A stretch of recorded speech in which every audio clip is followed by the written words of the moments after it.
నమస్కారం. ఈరోజు మనం భగవద్గీత 2వ అధ్యాయం సాంఖ్యయోగం లోని 13వ శ్లోకాన్ని తెలుసుకుందాం. శ్లోకం: దేహినోస్మిన్ యథా దేహే కౌమారం యౌవనం జరా తథా దేహాంతర ప్రాప్తి ధీరస్తత్ర న ముహ్యతి.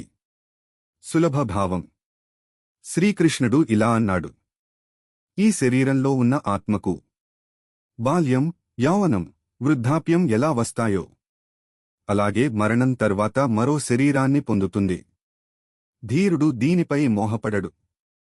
వివరణ: మనమందరం చిన్నప్పటి నుండి యౌవనానికి, వృద్ధాప్యానికి మారుతుంటాం.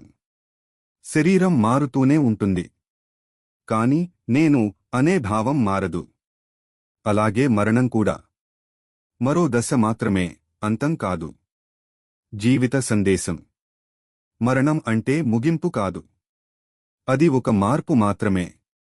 మారేది శరీరం, మారనిది ఆత్మ.